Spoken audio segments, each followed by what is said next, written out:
tiracoco de pidipinha, cunhaco no qualquer lira. Oi, traco no coqueiro, tiracoco de pidipinha, cunhaco no qualquer lira. Papai de Maria, Maria foi passear. Papai de Maria, Maria foi passear. Os passeios de Maria faz papai e mamãe chorar. Boa noite, Portugal de lá e de cá.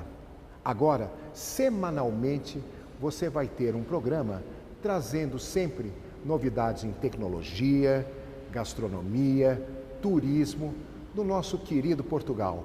E também dando dicas para você brasileiro que está querendo chegar mais próximo de Portugal.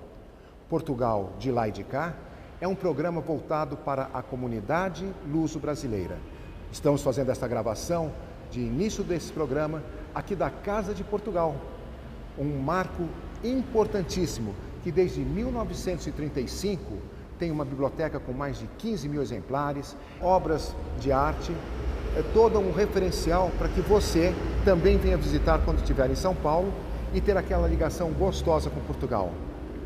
Agende então a Casa de Portugal em suas visitas, ela que está dando esse apoio ao nosso programa e daqui para frente acompanhe Portugal de lá e de cá, um programa semanal pensado para você com o coração em Portugal e no Brasil. Bom, o Portugal de lá e de cá não poderia deixar de estar vindo em uma das suas matérias de hoje, de estar falando sobre vinhos. Afinal de contas, apesar da alta tecnologia, turismo, uma série de coisas que Portugal lhe oferece, o vinho é uma tradição. E nós estamos agora num gostoso bate-papo com quem? Com uma pessoa que traz muito sobre o vinho e agrega muito nesse mercado aqui no Brasil e também lá no exterior. Nós estamos trazendo a Karene Vilela.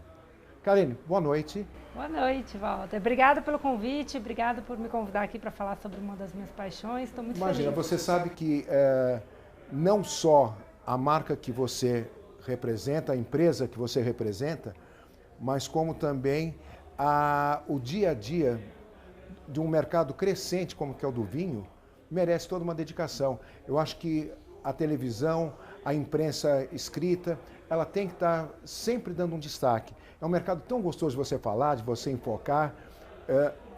Ele é delicioso pelo próprio conteúdo dele. Me diga uma coisa, fala um pouquinho sobre a tradição do vinho português. Olha, não posso deixar de falar de tradição numa casa que inspira, né, tradição aqui que a gente está aqui no Grêmio Luso. Portugal, a gente tem uma tradição, primeiro que o que Portugal trouxe aqui para o Brasil, já trouxe toda a culinária, gastronomia, tantas pessoas que têm avós portugueses, né? Eu já soube que o Walter também tem avô e avó português. Então, eu acho que a tradição dos vinhos portugueses se fizeram primeiro no mundo pelo vinho do Porto, né? Então, os ingleses foram responsáveis por levar o vinho do Porto para o mundo. E os portugueses criaram um vínculo com o Brasil da colonização e eu acho que os grandes colônias portuguesas conseguiram consumir os vinhos portugueses sem ser o vinho do Porto, né? Eu acho que quando você fala de vinho português no mundo, ainda é muito ligado com o vinho do Porto.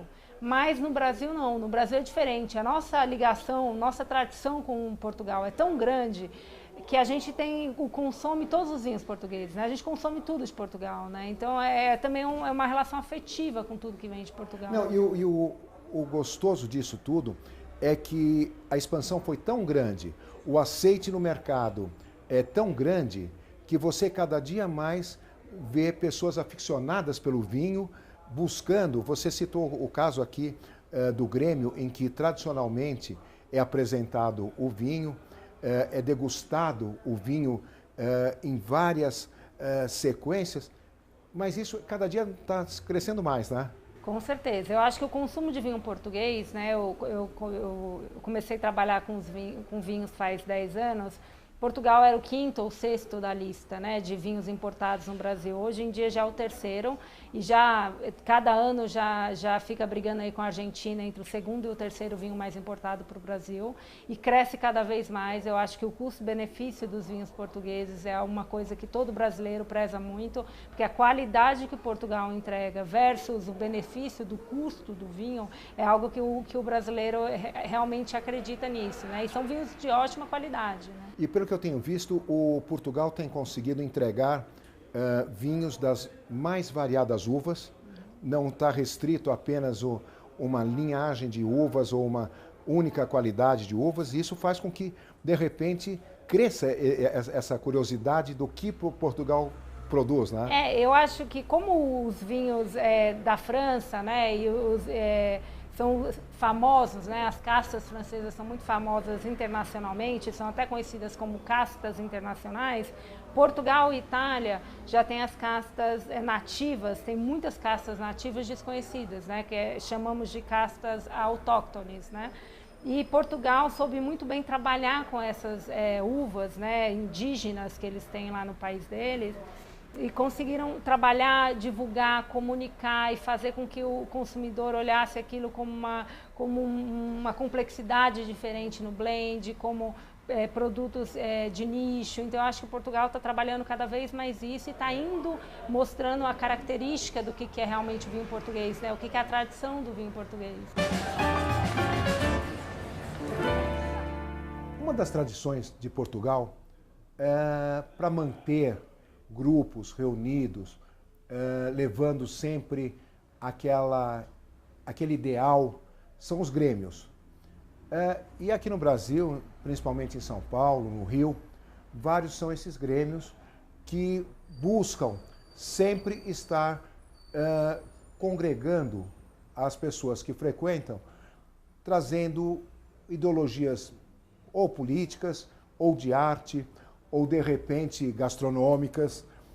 E por que isso? Para manter as tradições de origem, para que isso possa ser passado e dado uma continuidade. Nada melhor do que uma continuidade, que uma tradição levada de um povo, de uma nação.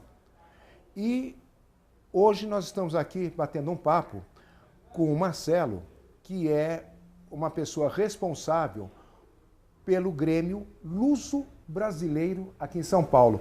Marcelo, eu sei que vocês têm as suas tradições, têm os seus objetivos e as pessoas que congregam esse Grêmio têm uns objetivos em comum. Fala um pouquinho sobre esse Grêmio. Eu costumo dizer que eu sou só um facilitador das coisas. O Grêmio é um grupo de pessoas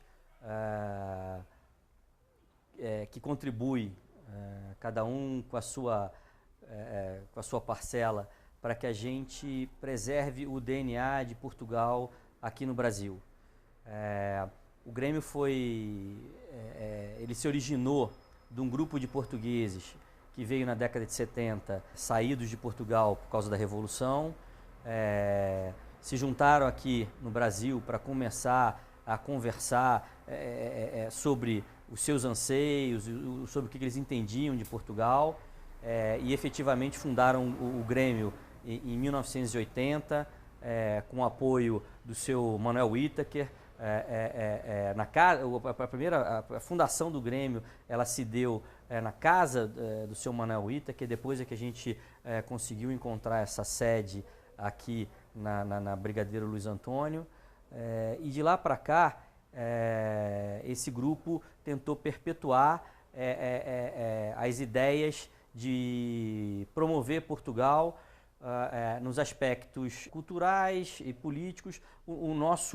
A nossa principal, vamos dizer assim, veia de atuação é a gastronomia e a enologia, mas nunca deixando o lado cultural e o lado político sair da casa. Esse, inclusive, é um dos pontos que o Portugal de lá e de cá faz questão de estar sempre incluindo na nossa linha de matérias, no conteúdo do programa, é que tem tanta coisa em tecnologia desenvolvida, como a linha verde, que aqui no Brasil é o famoso sem parar.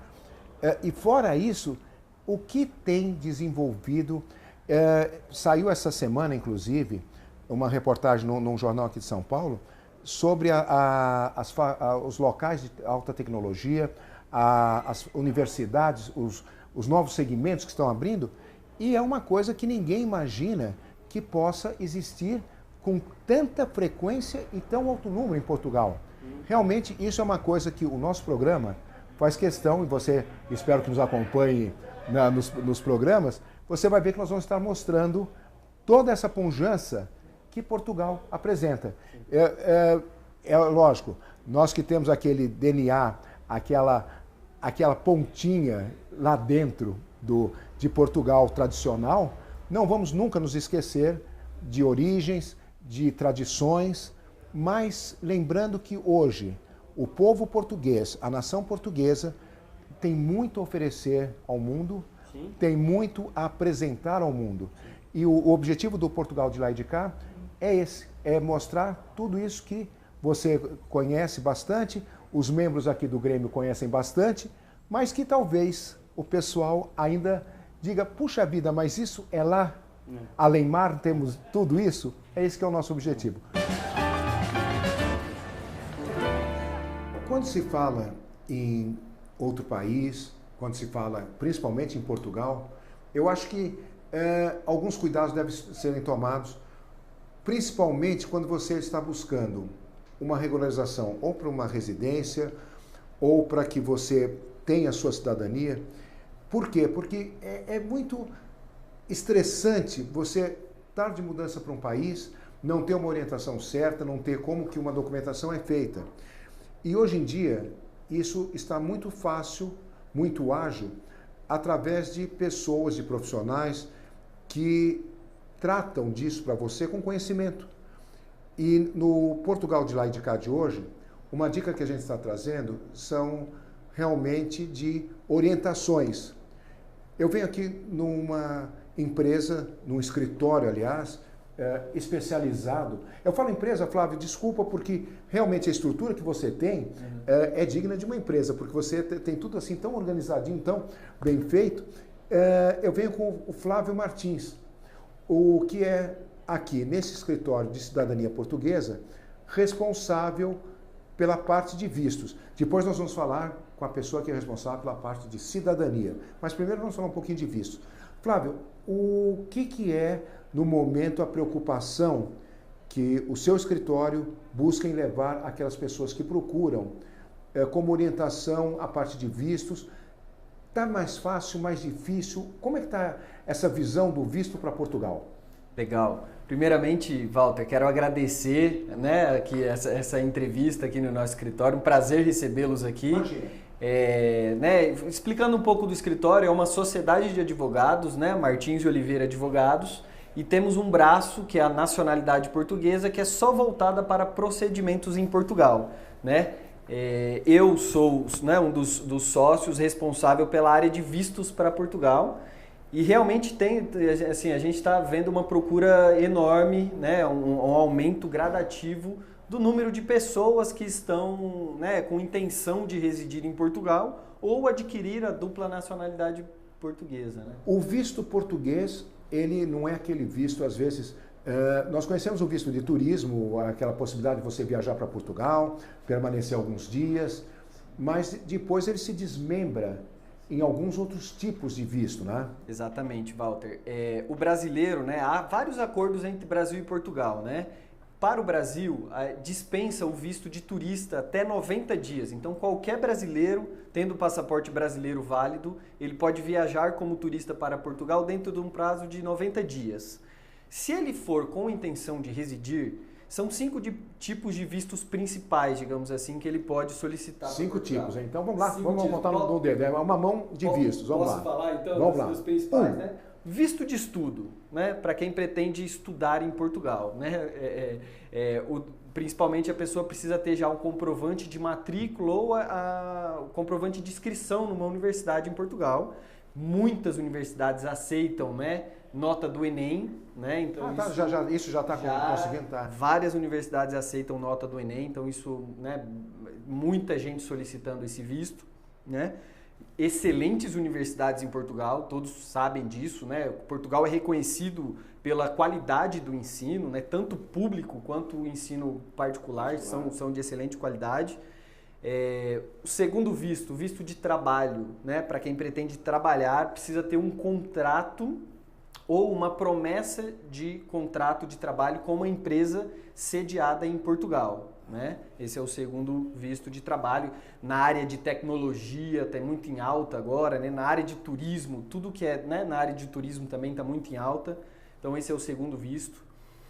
Terceiro visto, e aqui na ordem de solicitação, né? O visto D2, que é o visto para empreendedores, né? Para quem pretende abrir uma empresa em Portugal, né? Ou levar a empresa aqui no Brasil, já é uma empresa... Montar uma filial, por exemplo. Montar uma filial em Portugal, né? E tem muita empresa fazendo isso, enxergando Portugal como uma extensão do Brasil mesmo, né? Do mesmo jeito que cabe frisar que também os empresários portugueses também têm um grande investimento no Brasil.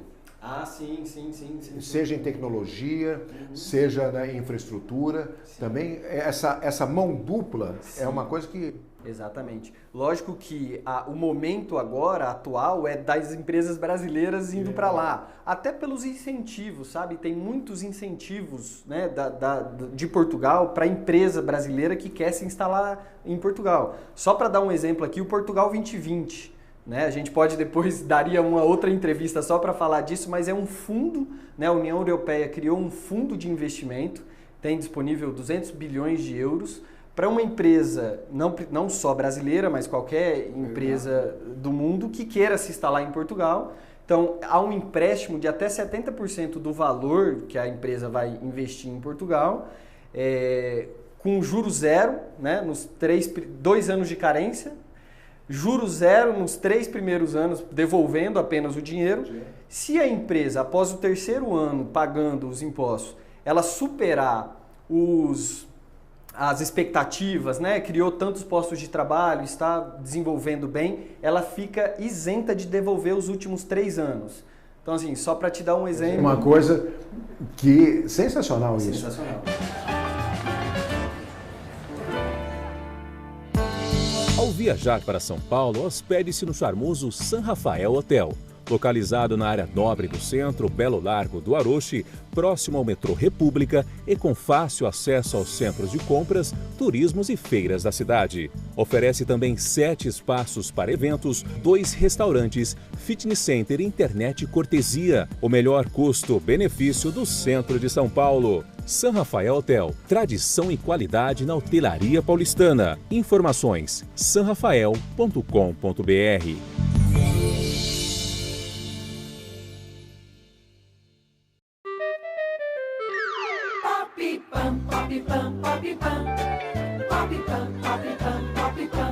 É a pipoca coberta de chocolate. Quando a vontade bate, eu quero pop pan. Pop pan, pop pan, pop pan. Pop pan, pop pan, pop pan. É a pipoca coberta de chocolate. Quando a vontade bate, eu quero pop pan.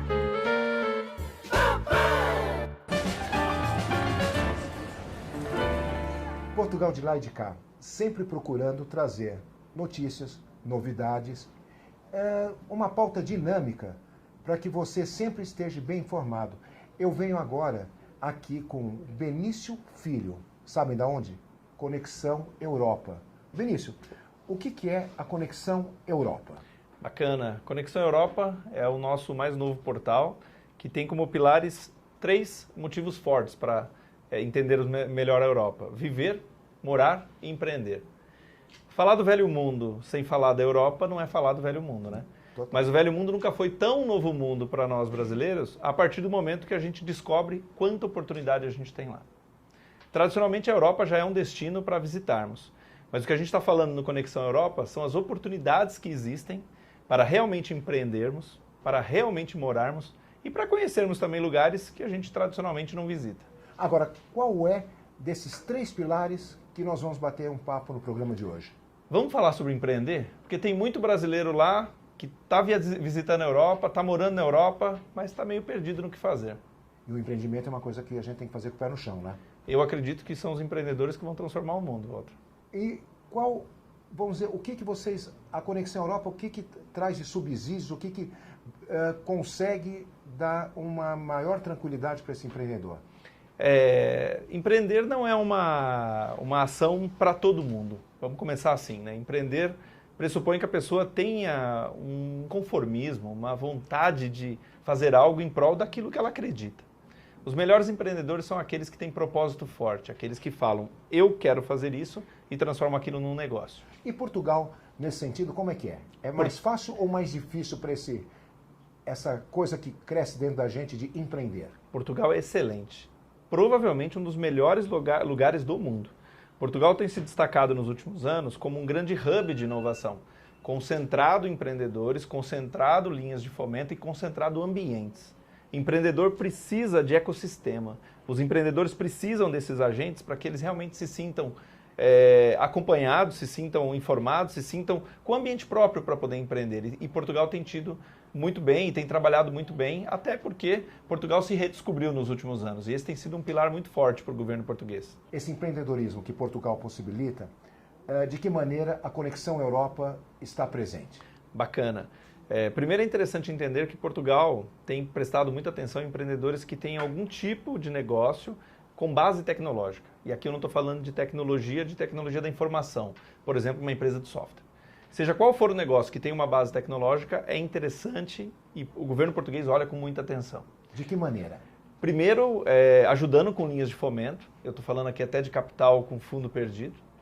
Muitas vezes cedendo até lugares. No caso de Açores, por exemplo, você pode ter espaço, você pode ter custeio de mão de obra, você pode ter uma série de incentivos, porque o governo entende que são esses empreendedores, são esses cidadãos que vão gerar uma nova receita para o Estado. Quer dizer que a tecnologia é, vamos dizer, um momento em Portugal? É um momento na Europa, mas Portugal tem se destacado. No Conexão Europa, nós temos algumas ferramentas que podem ajudar esse empreendedor, que podem ajudar esse cidadão a se despertar para isso, tá? Quer dizer que uma equipe já formada por vocês vai dar a tranquilidade, vamos assim dizer, eu acho que é uma tranquilidade de você poder estar investindo e gerando o seu novo negócio, a extensão do seu negócio na Europa. Perfeito. Imagina que a gente tem um produto dentro do Conexão Europa que analisa se aquele negócio que você está querendo empreender em Portugal ou na Europa tem aderência ou não ao mercado. Quantos brasileiros vão para lá, começam um negócio que não tem nenhum sentido? Nós do Conexão Europa podemos fazer essa análise que em 5 dias devolve o relatório dizendo vale ou não a pena avançar com esse projeto. Eu acho isso bárbaro, porque a agilidade nos dias atuais é muito necessário. Você tem uma agilidade, esses teus 5 dias é uma coisa que deixa o pessoal animado a criar isso. E para um negócio, né? Para um negócio. Poxa.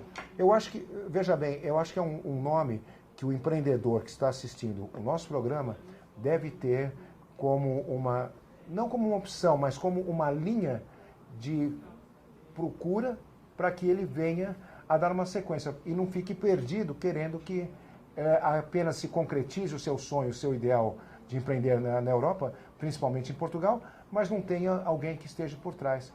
Bacana. Eu acho que, sabe, Benício, esse teu bate-papo foi super gostoso, mas nós vamos voltar, hein? Você vai esticar um pouquinho mais essas dicas para todo mundo de empreender na Europa, do Conexão Europa e Portugal. Portugal de lá e de cá, agora com mais um bate-papo gostoso, descontraído. Eu estou aqui com o Luiz. Sim. Luiz, você faz parte da Conexão Europa. O que é que você, nesse teu braço de Conexão Europa, integra ou agrega a ela? O Conexão Europa, acho que vocês já tocaram bastante aqui, é um portal de conteúdo e serviço para quem quer visitar, morar ou empreender na Europa.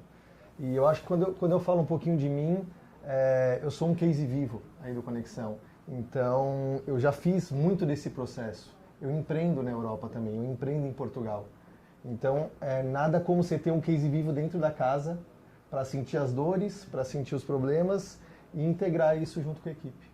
E de que maneira você está trazendo esse material, esse conteúdo a mais para a Conexão Europa? Eu acho que aí a gente fala muito de empreender. Então, eu como empreendedor, eu entendo os dois lados. Então, eu entendo o Brasil, entendo Portugal, eu entendo as diferenças, entendo como você pode mitigar risco nesse seu processo de internacionalização. E isso você agrega trazendo sempre um produto diferenciado. Exatamente. Toda a expertise de marketing, toda a expertise de comunicação, de como você tem que se portar a partir do momento que você está num outro país, é o nosso lado. E agora vamos com uma dica no programa de hoje. Maria Cristina Doces. Desde 1975, a dona Fernanda começou a desenvolver uma linha de doces portugueses sensacionais. E depois, com a sua filha Suzana, deu continuidade, trazendo da fábrica um cantinho delicioso aqui no Centro Tradicional de São Paulo, bem aqui próximo do Banco do Brasil, onde tem o Centro Cultural com várias exposições. Então você não deve perder este local. É o Maria Cristina Doces, onde aqueles doces tradicionais de Portugal você vai estar encontrando aqui, feitos com muito carinho e esmero, como de repente a rabanada, o pastel de nata e a torcha. E aí veio aqui, juntamente com a Silvana, sua filha, nesse local bem tradicional, trazendo um café que você deve estar vindo conhecer quando estiver no centro de São Paulo, ou, de repente, no seu dia a dia, porque aqui é o centro comercial e bancário onde tudo também acontece. Agende esse nome, Maria Cristina Doces, aqui na Álvares Penteado, bem no centro tradicional de São Paulo. Portugal de lá e de cá sempre procura trazer dicas para vocês para agilizar, às vezes, algum procedimento, alguma dúvida que você possa ter com respeito a visto, cidadania. E como nós já falamos em outro bloco nosso, a importância de se procurar alguém responsável, um escritório responsável, é sempre muito necessária. Eu venho aqui agora com a Emma Oliveira, responsável pela parte de cidadania. Emma, fala um pouquinho a diferença. Às vezes a pessoa fala assim, cidadania não é uma coisa que é um visto prolongado? O que é cidadania? Fala um pouquinho dessa diferença e o que é a importância quando a pessoa tem essa necessidade. Então, para você que quer morar em Portugal, né, existem duas possibilidades. Ou pela nacionalidade portuguesa ou adquirindo um visto, né? A minha parte aqui no escritório, como você já disse, é sobre a nacionalidade portuguesa. Então, muita gente pergunta, Emma, como é que faz para eu poder morar em Portugal, sendo que eu tenho um avô, tenho uma avó, o meu pai ou a minha mãe são cidadãos portugueses? Existe essa possibilidade? Existe sim. Inclusive, a nacionalidade que a gente mais assessora é para quem é filho de português e para quem é neto de português, né? É um processo muito difícil de fazer, de montar, vamos dizer. A gente sabe que, por exemplo, para outros países, você chega a montar quase que um livro desse tamanho de documentos, cópias e tal. Para Portugal, é uma coisa também assim cansativa para a pessoa começar esse processo e finalizar esse processo? Para quem não tem conhecimento, né, se torna um processo um pouco complicado mesmo. Agora, a gente que já trabalha com isso todos os dias, então facilita. Porque, de fato, é uma série de documentos. Esses documentos, eles devem estar atualizados. Na maioria das vezes, as pessoas vêm e não tem documentação nenhuma. Não tem que fazer uma busca prévia. Outras vezes, o documento principal, que é a certidão de nascimento do português, também não é localizado. Às vezes a gente tem cliente que entrou em contato há um ano atrás e está fazendo a busca pela certidão e só agora que encontrou. Eu acho que esse que é o importante. A pessoa, quando está buscando uma assessoria, é saber que tem alguém ajudando ele nesse passo a passo, que é o que eu acho que é o que vocês fazem. Sim. Porque às vezes, muitas das vezes, quando você começa a criar um processo desse, alguém diz assim, eu preciso de uma certidão tal. Acabou e não tem, e daí? E aí eu fico com aquela ansiedade e acabo desistindo. E aí que você falou, apesar de às vezes poder demorar um pouquinho, mas vocês... Isso. E existe uma questão também que a documentação ela tem prazo de validade. Então vamos supor que a pessoa encontre uma documentação hoje e daqui a 6, 7 meses, 1 ano, encontra um outro documento. Perdeu tudo que ela já fez aqui para trás. Então, na verdade, a assessoria é justamente para isso, para você não errar no momento... De estar pedindo um documento e estar usando esse documento. Isso mesmo.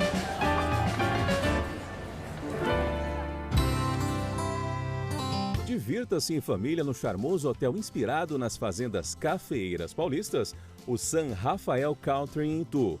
Todos os finais de semana e feriados são servidas 6 deliciosas refeições diárias, recreação e lazer completo. Ou, se preferir, realize seu evento, treinamento ou reunião com sua equipe especializada. São 6 espaços versáteis para até 300 pessoas.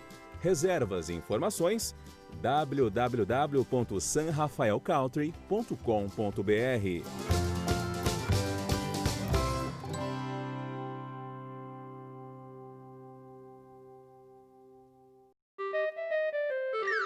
Pop-pam, pop-pam, pop-pam.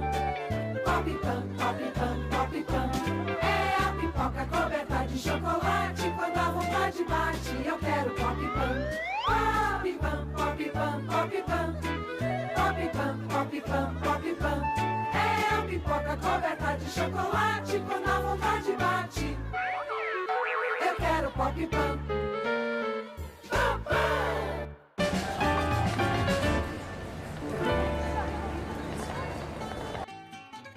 E agora, nesta dica, nós estamos num dos endereços mais tradicionais de São Paulo. É a Casa Godinho. Eu acho que é um local que todo mundo conhece e já ouviu falar, porque desde 1888 vem trazendo uma tradição em vinhos, bacalhau. Por isso, quando você estiver fazendo suas compras especiais, não deixe de agendar esse nome, Casa Godinho. Uma super dica para você. E você não vai resistir, são as empadinhas daqui da Casa Godinho. Eu, pelo menos, não resisto. São 8 sabores imperdíveis, como esta que eu estou experimentando de alho porró. Agende esse nome, Casa Godinho, aqui na Líbero Badaró, um endereço tradicional em São Paulo.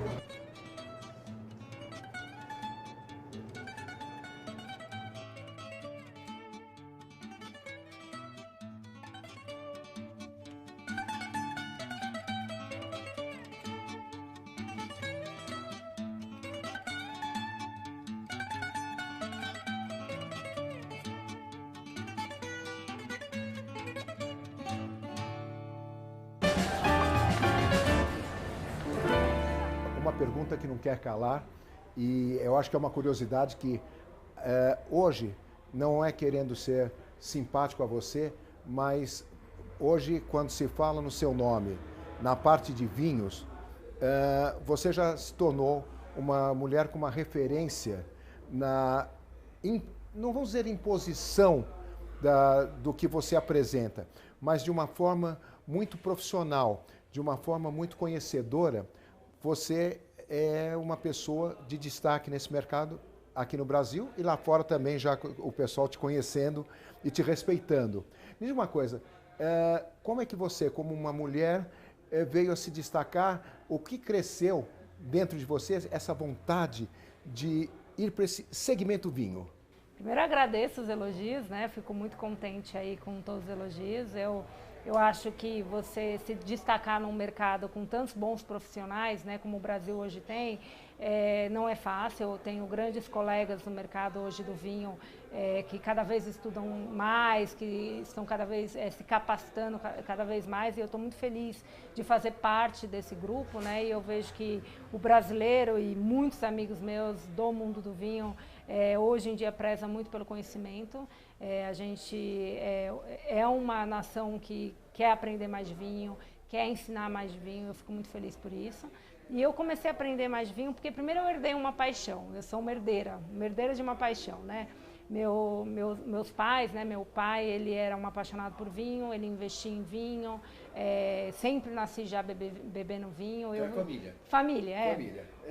Eu acho que assim, o mundo do vinho, quando a gente não fala de herança, a pessoa entrar no vinho sem herdar uma paixão, ele teve sorte de cair no mundo do vinho, né? E eu realmente tive uma sorte antes, né? Então, desde adolescente eu já bebia vinho em casa e comecei a fazer ABS com 18 anos de idade. Teve, vamos dizer, aquela parte até você mencionou que você tem vários colegas no ramo, mas a gente sabe, quando lê, tem acesso a algumas reportagens, que algumas dos locais que comercializam vinhos aqui em São Paulo, em outros locais, os próprios responsáveis por alguns eventos, algumas coisas, tem sempre uma pitadinha tua orientando e estando presente. Então, essa sua modéstia de falar que tem os outros, mas a gente sabe dessa dedinho Tacarini. Eu sou uma eterna metida em coisas, né? Eu adoro estar em eventos, eu adoro ajudar meus amigos de mercado, eu adoro fazer eventos com a própria concorrência. Eu acho que a concorrência saudável ajuda muito o mercado, né? Quanto mais a gente se junta entre todos os concorrentes, a gente consegue fazer com que o mercado cresça. Então, eu estou envolvida com muito evento, né? Eu acabo me envolvendo com o evento de todo mundo. Mas a ideia é realmente que o mercado cresça, que o consumo aumente, que a cultura do vinho venha para o Brasil de uma forma saudável para todo mundo. Esse é meu objetivo. Hoje, o grande desafio é perpetuar essa casa com o DNA da sua fundação, ou seja, atrair luso-brasileiros e brasileiros, comungue da disseminação dessa cultura, né? Novamente, o moto principal é gastronomia e enologia, mas a gente permeia cultura, política, economia. Aliás, hoje quando a nossa equipe chegou aqui para esse bate-papo com você, nós pudemos ver que realmente esse grupo que se reúne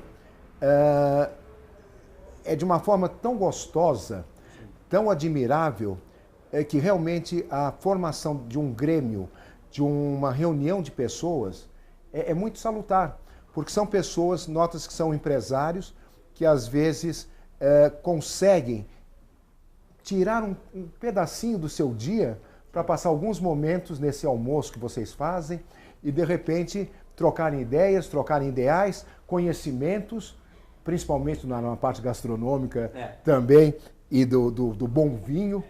E é gostoso isso, porque eu acho que hoje, no mundo atual, está faltando um pouco disso, esse acolhimento entre as pessoas, e eu acho que é isso que é o objetivo de um grêmio, né? Sim. Novamente, eu acho que a gastronomia e a enologia de Portugal é o que nos une para a gente tentar buscar interesses e objetivos em comuns. E aí, como você falou, assim, a casa, notadamente, ela é composta por empresários e profissionais liberais. Então, aqui a gente tem uma veia de empreendedorismo muito forte.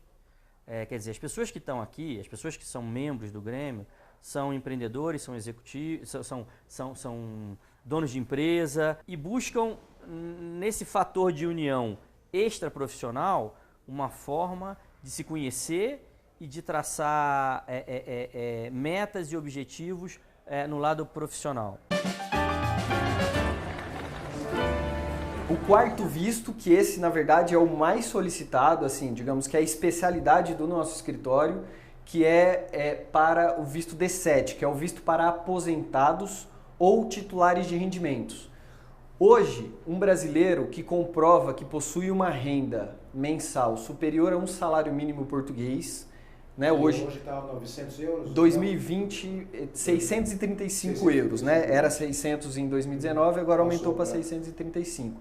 Então, uma pessoa aproximadamente ali tendo uma renda, né, de 3 mil reais, lógico, essa renda tem que ser uma renda passiva, ou seja, mesmo que a pessoa se mudando para Portugal, vai continuar recebendo aqui. Então, renda da aposentadoria, renda de aluguel de imóveis, de aplicações financeiras, lucros e dividendos da empresa, né? Então, aquela renda que a pessoa vai continuar tendo em Portugal. Então, esse é um visto muito solicitado, né?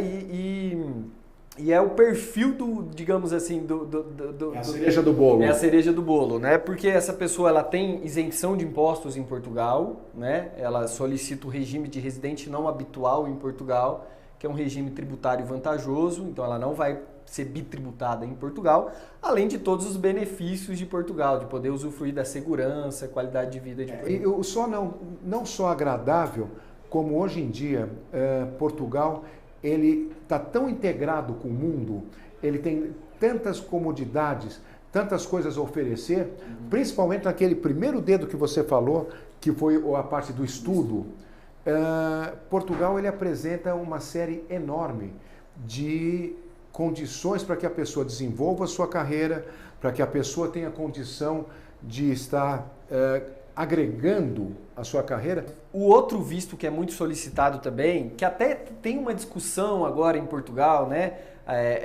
alguns políticos, né, algumas organizações são contra o Golden Visa, então tem uma corrente, Golden Visa. o Golden Visa, que é o quinto visto, né, muito solicitado, levou muito dinheiro para Portugal, né? Porque assim, o Golden Visa para você adquirir é muito parecido com o Green Card americano, né? Você faz um investimento, em Portugal, de um valor e exatamente. obtém. No caso de Portugal, a pessoa precisa adquirir um ou mais imóveis com que o valor, né, a soma dos valores seja superior a 500 mil euros, né? Ou a transferência de 1 milhão de euros em capital, né? Só que assim, 97% dos casos é investimento imobiliário realmente. Então assim, um dos motivos que tem uma corrente contra em Portugal é que inflacionou muito o mercado imobiliário. Então o português, a pessoa que mora em Portugal, ela está recente isso, não? É óbvio, você se pegar algumas estatísticas dos últimos anos, a nível de valores de locação, a nível de condições de... O próprio português ele se ressentiu disso. Por quê? Porque você gerou uma contrapartida, às vezes um pouco negativa. Tem o investimento, mas não reflete bem aquele dia a dia que Portugal vinha fazendo, que vinha acostumado. Exatamente. Então, assim, acho que é importante a gente tocar nesse assunto, porque assim, se tem alguém que está assistindo essa reportagem que tem interesse no Golden Visa, eu acho que o momento é esse, né? Porque né, em 2020 ou 2021 pode ser que tenha uma mudança na legislação. Então, assim, lógico que quem adquiriu o Golden Visa ou quem adquirir agora não vai ser penalizado, né? Agora, então, é o momento de quem tiver interesse o que eu acho que o pessoal deve ter uma ideia, ter um horizonte, principalmente em alguns projetos que a gente está acostumado a ler e ver em Portugal, de algumas localidades que estão incentivando a compra de imóveis, mas não imóveis de milhões de euros, nada disso, mas a permanência naqueles locais para rejuvenescer a população. Porque Portugal, tipicamente, é uma população de pessoas idosas, é uma população que, devido à tecnologia, às vezes algumas pessoas mudam-se para outros países, mas eu acho que você ainda, com o poder de uma condição de trabalho, um gosto pelo trabalho, eu acho que aquele visto que permite que você vá para lá, ainda faça um trabalho, ainda agregue naquela sua segurança, na sua qualidade de vida, um trabalho, eu acho que deve ser um visto bárbaro para se tentar. Exato. Porque ele vai estar juntando o famoso útil ao agradável, né? Exato. Exatamente. O Golden Visa, ele é mais indicado para quem não pretende assim, residir em Portugal de imediato. A pessoa quer ter ali a cidadania portuguesa daqui 5 anos, por exemplo, é o visto indicado. Mas se a pessoa de fato quer residir em Portugal e ela tem essa renda, essa condição de investir em Portugal, a gente acaba indicando o visto D7, sabe? Várias pessoas nos procuram para o Golden Visa. A primeira pergunta que eu faço é: a sua intenção de fato é residir em Portugal? Se for residir em Portugal, o visto D7 é o visto mais indicado para você, porque tem um custo menor, né? E você tem os mesmos benefícios que o solicitante de um visto D7.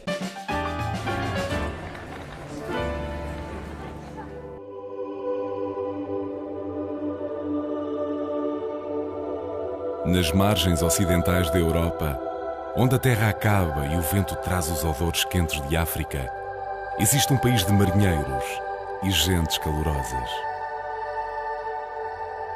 Um país de contrastes que faz da diversidade uma das suas maiores riquezas. De terras onde a natureza permanece intocada e o tempo para. Um reino de planícies sem fim e praias banhadas pelo Atlântico e pelo Sol. Portugal, um país que é preciso viver profundamente para compreender.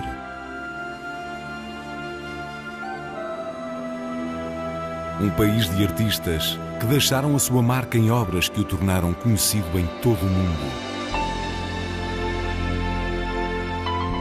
A sua longa história pode ser vivida em castelos imponentes, onde é possível passar a noite entre paredes que resistiram a reis, califas e ao próprio tempo. Em palácios saídos de contos de fadas, rodeados por florestas encantadas, repletas de recantos românticos. Onde até os mais enamorados partem sempre com uma nova paixão.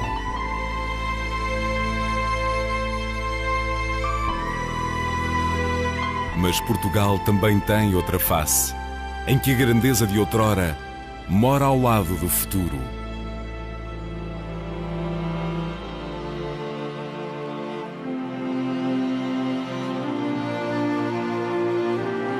Uma nação jovem e acolhedora que vive intensamente 24 horas por dia. Um país vibrante e cheio de cor, onde o sol brilha o ano inteiro. Um território onde é fácil encontrar a natureza no seu estado primordial. Em montanhas que tiram a respiração, mesmo ao viajante mais experimentado. Em locais onde a grandiosidade da paisagem compete com a majestade da fauna. E mesmo quando tudo parece visto, Portugal tem algo mais para oferecer. A possibilidade de não fazer nada. Relaxe e desfruta as praias intermináveis de um país com 850 km de costa.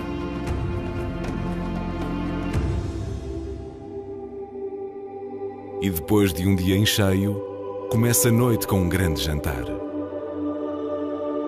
Porque num país com séculos de história e alguns dos melhores vinhos do mundo, a cozinha tornou-se uma forma de arte que vale a pena apreciar.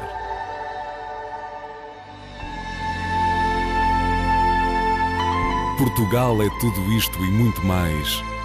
Uma terra maravilhosa e cativante do primeiro ao último segundo.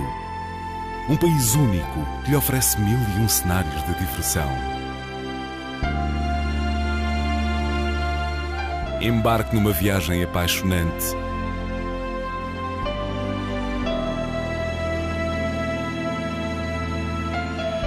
Respire fundo e mergulhe numa experiência inesquecível.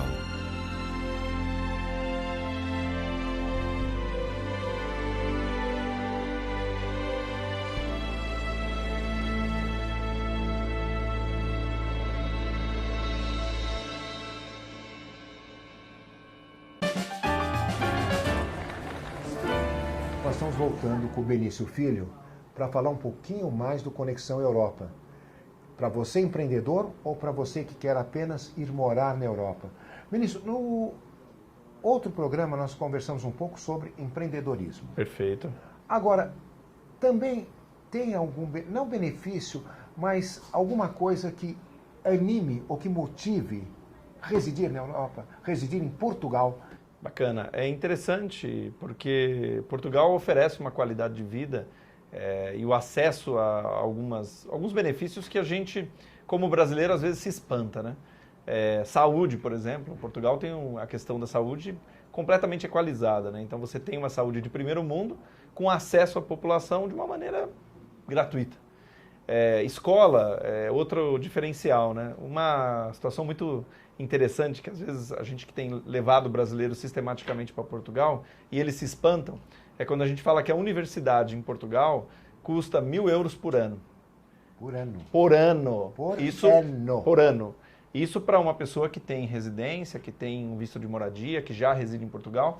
Então isso causa um espanto gigante. Eu estou falando em universidades que estão entre as 20 melhores do mundo.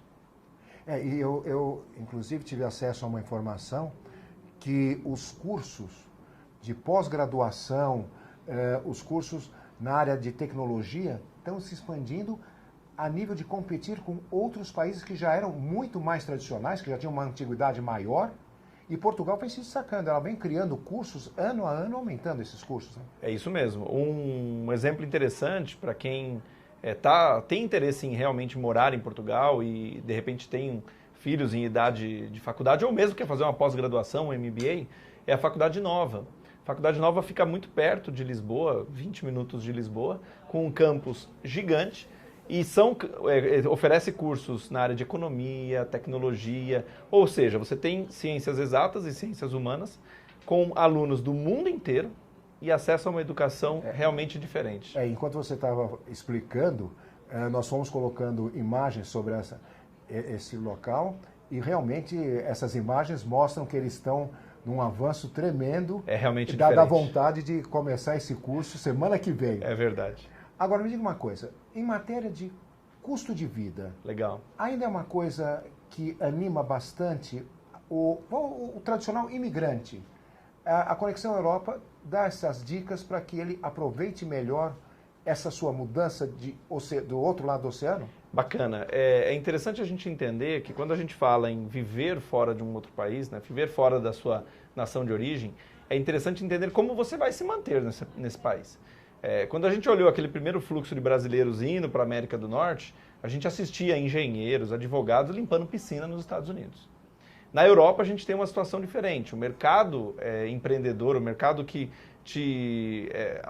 o mercado que você pode acessar como colaborador, como funcionário, ele é diferente, ele é pequeno, ele não vive um boom econômico, então por isso que empreender é importante na Europa.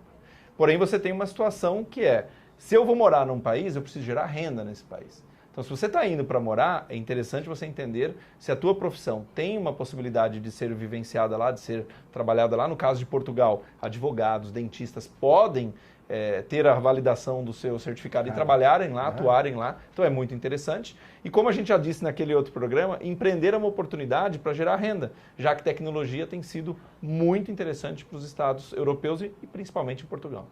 Bom, eu acho que, de repente, todas as pessoas, todos os nossos telespectadores que estão acompanhando o programa, cada vez mais vão ficar motivados com tudo isso que você vem explicando, vem contando, e eu acho que procurar meios de informação, como a Conexão Europa oferece, eu acho que é uma coisa super válida e necessária.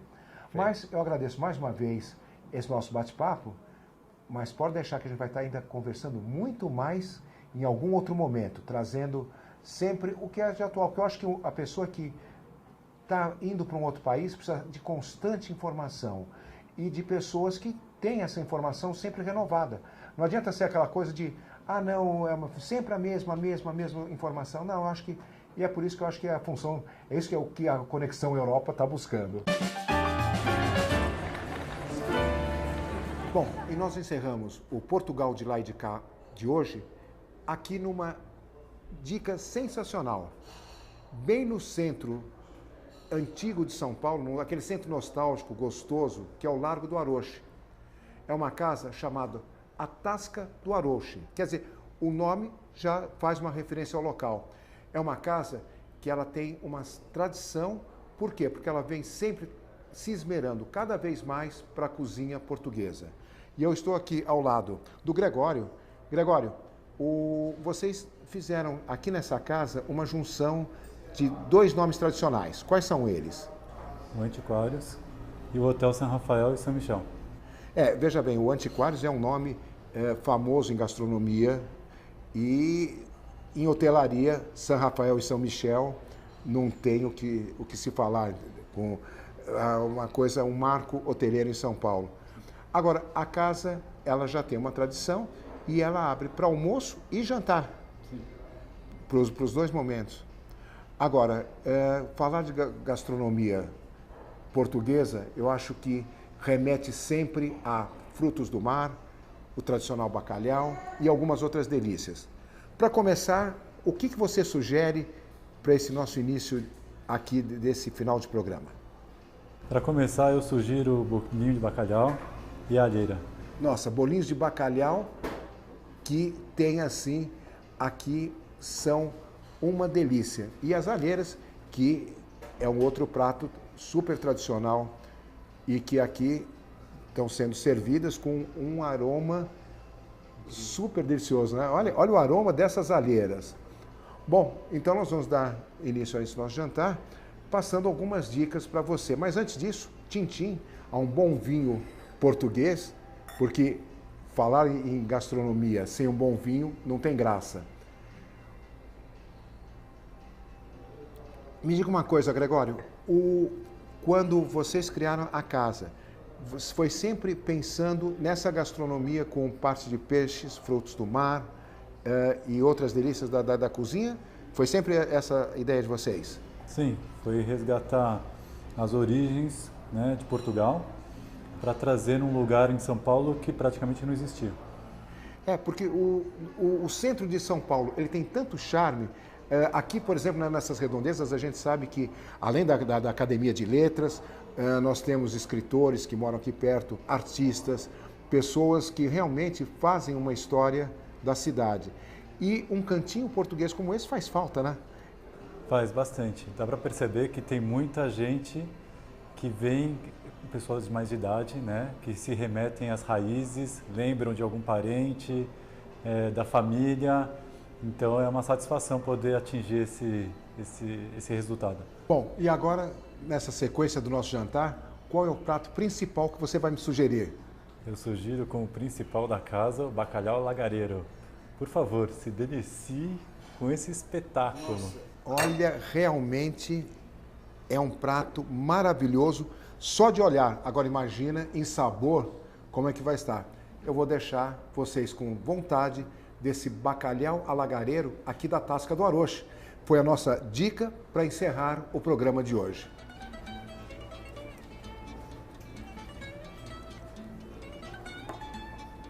Delicioso. Muito obrigado por essa visita que você nos permitiu fazer aqui na Tasca do Aroche e até um próximo programa. Pois é, chegamos ao final deste programa Portugal de lá e de cá. Um programa onde nós procuramos trazer gastronomia, vinhos, um pouco de informação de cidadania, entrevistas, um programa feito para você que tem aquele coração em Portugal e sempre com as tradições e o que aquele país maravilhoso nos oferece. Portugal de lá e de cá. Até a próxima semana.